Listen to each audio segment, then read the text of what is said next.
এখন আমরা নতুন একটি সমস্যার সমাধান করব, যেটা আমাদের পাঠ্য বইয়ের 153 নম্বর পেজে দেওয়া আছে। সমস্যা 1। একটি ঘরের ছাদের কিনারা হেলান দিয়ে রাখা হয়েছে। মইটির দৈর্ঘ্য 12 ফুট। মইটি ভূমির সাথে 45 ডিগ্রি কোণ উৎপন্ন করেছে। ভূমি থেকে ছাদের উচ্চতা নির্ণয় করো। তো এখানে আমাদের কিছু শব্দ আছে, একটা হলো মই, একটা হলো ঘর, আর একটা হলো ভূমি। এই তিনটার অবস্থান আমাদের একটু বুঝতে হবে। ঘর, ঘর কিন্তু সবসময় লম্ব ভাবে থাকে, তার মানে ঘরকে আমরা লম্ব ধরতে পারি।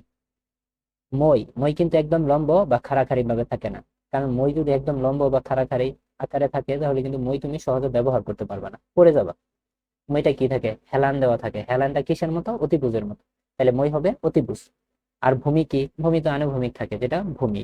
তো প্রথমে আমাদের একটা সমকোণী ত্রিভুজ আঁকতে হবে। এখন সমকোণী ত্রিভুজ আঁকার ক্ষেত্রে আমাদের কিছু নিয়ম আছে, যেটা আমরা আগে দেখছিলাম, যে 45 ডিগ্রি কোণ অঙ্কনের ক্ষেত্রে লম্ব ভূমি কেমন হবে, 30 ডিগ্রি কোণ অঙ্কনের ক্ষেত্রে ভূমি লম্ব কেমন হবে, 60 ডিগ্রি কোণ অঙ্কনের ক্ষেত্রে লম্ব ভূমি কেমন হবে।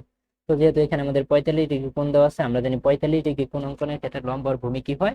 সমান হয়। তাহলে এখানে তো আমাদের কোনো ঝামেলা নেই, আমরা খুব ইজিলি কি করতে পারবো? একটা সমকোণী ত্রিভুজ আঁকতে পারবো লম্ব আর ভূমি সমান নিয়ে। তো আমরা সমাধান লিখি। তো আমি হাতে আঁকতেছি, আমার লম্ব আর ভূমি 100% সমান না হতে পারে, তোমরা বুঝে নিও তাহলেই হবে। এটা হলো আমাদের লম্ব, এটা হলো আমাদের ভূমি। ধ্যান দিলাম, ঠিক আছে? যেটা ভালো হয় না বুঝে নিও। তো আমরা জানি এটা হলো আমাদের ঘর, যেটাকে আমরা উচ্চতা ধরে নিলাম, ধরো আমরা এইচ ধরে নিলাম। আর এটা হলো আমাদের মই, মই তো এখানে বলাই আছে 12 ফুট। আর বাকি একটা আছে আমাদের ভূমি। তো এটা আমাদের সমকোণ। এখন প্রশ্ন বলা আছে কি, যে মইটি ভূমির সাথে 45 ডিগ্রি কোণ উৎপন্ন করছে। ভূমির সাথে দেখো, এখানে কিন্তু দুইটা সূক্ষ্মকোণ, একটা এইটা আর একটা এইটা। এখন মই কিন্তু এই যে ছাদের সাথে অর্থাৎ ঘরের সাথে একটা কোণ উৎপন্ন করছে, আর কিন্তু এই যে ভূমির সাথে একটা কোণ উৎপন্ন করছে। এটা কিন্তু আমাদের এখানে বলে দিচ্ছে মইটি ভূমির সাথে 45 ডিগ্রি কোণ উৎপন্ন করে, তাহলে আমাদের এই কোণটা হবে 45 ডিগ্রি। ঠিক আছে? তাহলে আমরা একবার একটু পড়ে নেই, যে একটা মই একটা ঘরের ছাদের কিনারা হেলান দিয়ে রাখা হয়েছে। মইটির দৈর্ঘ্য 12 ফুট এবং মইটি ভূমির সাথে 45 ডিগ্রি কোণ উৎপন্ন করেছে। ভূমি থেকে ছাদের উচ্চতা নির্ণয় করো। তাহলে এই যে আমাদের ভূমি, এই ভূমি থেকে আমাদের এই ছাদের উচ্চতা নির্ণয় করতে হবে, যেটাকে আমরা এজ ধরে নিলাম। ঠিক আছে? তাহলে এই সমস্যাটা আমাদের সমাধান করতে হবে। তাহলে আমাদের কি দেওয়া আছে? এখানে আমাদের 12 ফুট দেওয়া আছে, আমাদের এজ বের করতে হবে, আর আমাদের কোণ আছে। তাহলে আমরা তো জানি মই অতিভুজ, ঘর হলো উচ্চতা।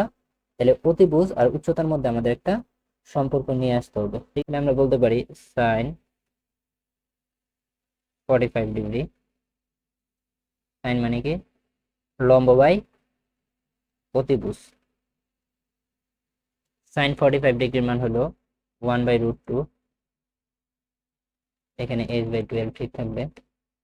এটাকে আমরা আর আর গুণ করবো, √2 ইন্টু এইচ সমান সমান 12। আমাদের এইচ সমান 12, আর √2 নিচে চলে গিয়ে √2 হয়ে যাবে। এখন তোমরা ক্যালকুলেটরের সাহায্যে এটার মান বের করতে পারো। আমাদের এইচ হবে কত? এত ফুট হবে। তো আশা করি তোমরা বিষয়টা বুঝতে পারছো। ইচ্ছা করলে তোমরা ত্রিভুজটার নাম দিয়ে দিতে পারো। ধরো এটা আমি নাম দিয়ে দিলাম এ, এটা আমি নাম দিয়ে দিলাম বি, এটা আমি নাম দিয়ে দিলাম সি।